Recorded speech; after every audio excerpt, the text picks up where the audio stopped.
Na kągi, metas svečiui pinigų kartoje ir šį vakarą man didelė garbė maestro Gintaras Rinkevičius. Sveiki. Labas vakaras.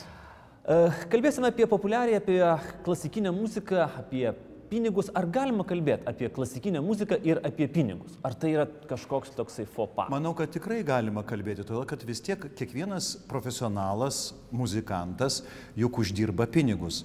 Ir taip jis gyvena iš savo darbo, nes jis yra profesionalas. Kitas dalykas, kad jis labai, kiekvienas muzikantas visada, aš nežinau, net turbūt aš nepažinočiau kokio nors muzikanto, kuris nemylėtų savo darbo. O tik tai tada, kada žmogus myli savo darbą, jis gali kažką tai pasiekti turbūt. Bet apie pinigus ir muziką aš manau, kad galima laisvai šnekėti. Jūsų vadovaujamas orkestras atšventė neseniai 26-ąjį gimtadienį ir kaip tik buvo tokios kalbos, kad vis tiek jis išsilaiko pats iš komercijos. Taip negali būti.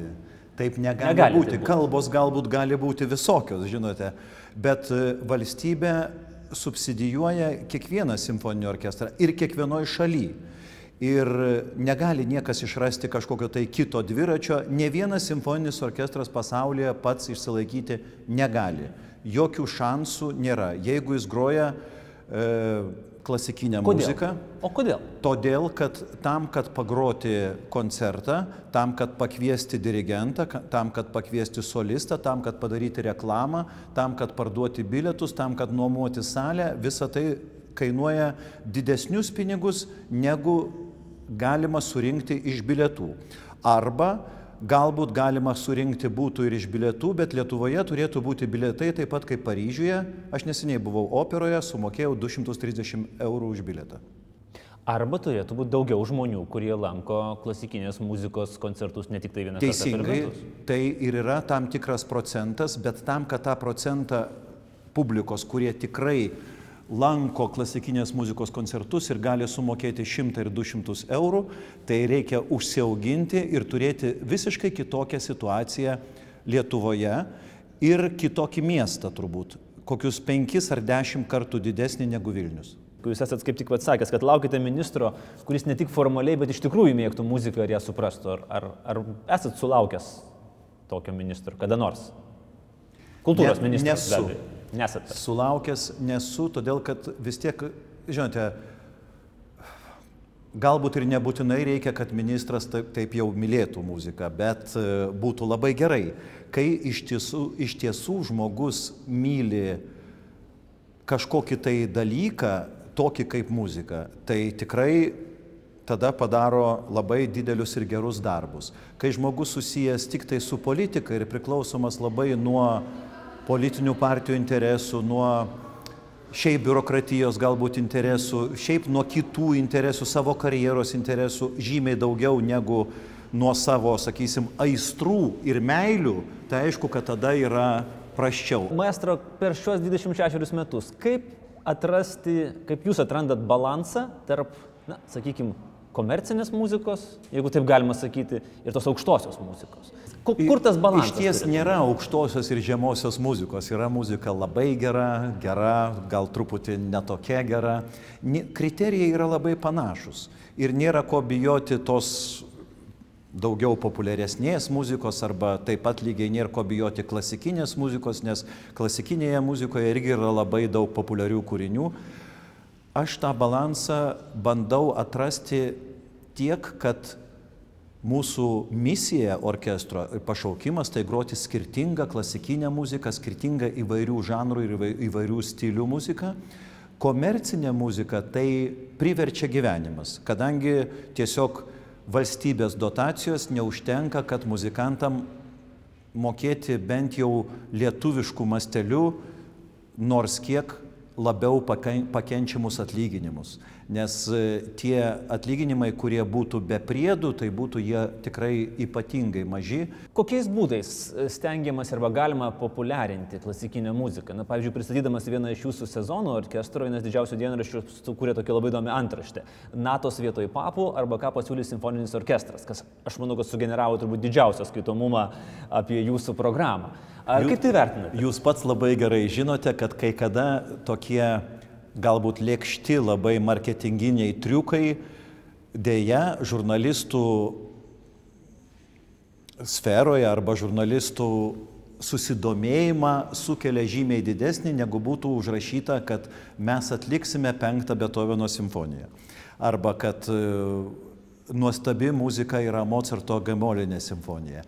O kai yra kažkoks tai šokiruojantis elementas, tai tiesiog tai buvo dalis marketinginio triuko. Nepapiktino tai jūsų labai smarkiai? Ne, nepapiktino, todėl kad aš žinau, aš vis tiek, aš truputį irgi esu ne tik tai vien mene ir ne tik tai toks konservatyvus ir kažkoks tai akademiškas, o galvoju, kad kartais ir tokie lėkšti marketinginiai triukai tiesiog suvaidina savo didelę reikšmę ir reklama ir rinkodara tai yra irgi didelis menas. Naujos idėjos ir iniciatyva tai yra, aš nežinau, man atrodo, kad pats svarbiausias dalykas. Meilė tam darbui ir iš tiesų kažkoks tai kūrybingas požiūris į bet kurį dalyką. Man atrodo, kad ekonomikoje, taip pat Lietuvos ekonomikoje, aš pasigendu tų idėjų. Dabar ypatingai pasigendu. Todėl, kad viskas taip suveršta, aš suprantu, kodėl suveršta. Suveršta todėl, kad labai daug yra negerų dalykų, labai daug yra korupcijos, dar kažkokių tai, bet kartu tas, sakysim, laisvės nebuvimas tam tikruose dalykuose tiesiog visus valdininkus, visus biurokratus užgniaužia taip, kad jie galvoja, kad bet kuri iniciatyva yra baudžiama. O tai yra tragedija, tai yra visiška tragedija. Tai kur tas balansas tarp kažkokios tai laisvo žmogaus iniciatyvos ir įstatymų griežtumo, aš irgi nežinau. Čia yra didelė problema turbūt. Bet jūs manot, kad už iniciatyvą Lietuvoje yra baudžiama? Aš manau, kad dažnai. Taip. Aš esu su tuo susidūręs. Kiti žmonės, auditoriai, kokie nors kiti, nežinau, biurokratai, ta turbūt tokia vidurinioji biurokratų grandis žiūri įtariai. Kaip čia kažkas tai, o man atrodo, kad gali čia būti taip, kad o gal honorarą kas nors per didelį išmoka, o kodėl išmoka, o iš viso kodėl gauna honorarą. Juk aš dabar esu orkestro meno vadovas.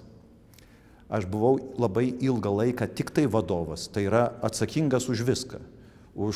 Bet pavyzdžiui, kad vadovas koncertinės institucijos tam, kad galėtų diriguoti, jis turi rašyti, net ne jis, o meno taryba turi rašyti raštus kultūros ministerijai tam, kad leistų diriguoti.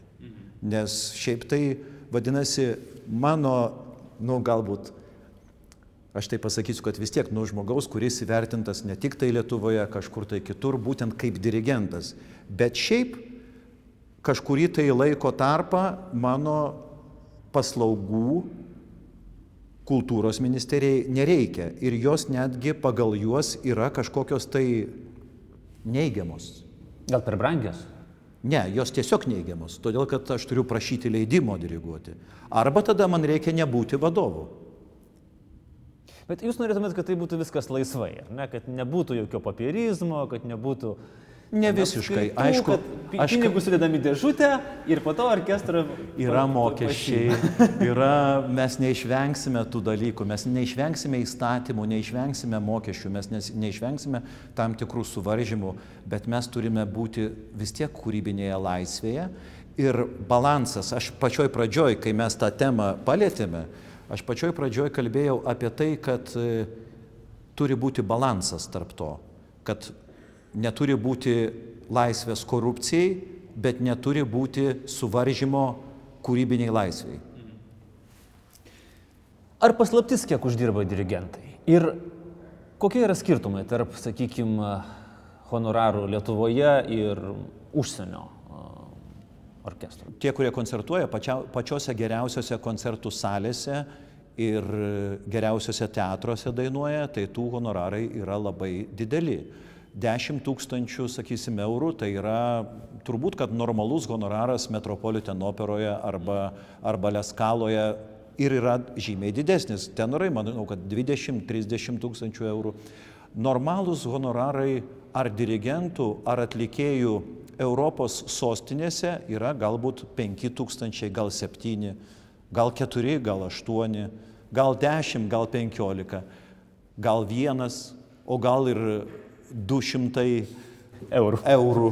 Taip, ir aš nenoriu čia lyginti su aktorių situacija, bet Lietuvoje ir solistų, muzikantų situacija yra nekokia. Taip labai jau švelniai galim pasakyti, kad vis tiek, kai mes kviečiame iš užsienio atlikėją, mes negalime jam mokėti 10 kartų mažiau, negu jis gauna kokioj nors Europos sostinėje, arba jis tiesiog nevažiuos. Ko tada reikėtų kultūrai, kad vyriausybė sakytų, taip, mes turim skirti daugiau? Nes, kaip suprantu, tiesiog daugiau turėtų vyriausybėje būti vis dėlto kuo daugiau žmonių, kurie iš tikrųjų supranta ir myli kultūrą. Tai jūs ten šalia Kongresų rūmai, galite ateiti juos truputį paedukuoti, taigi kaimynai esate su vyriausybė. Eisim kartu. Dėkuoju, tai buvo maestro Gintaras Rinkevičius, kalbėjome apie kultūros finansavimą ir klasikinės muzikos kainą Lietuvoje ir pasaulyje. Ačiū maestro. Ačiū ir tęsime laidą toliau.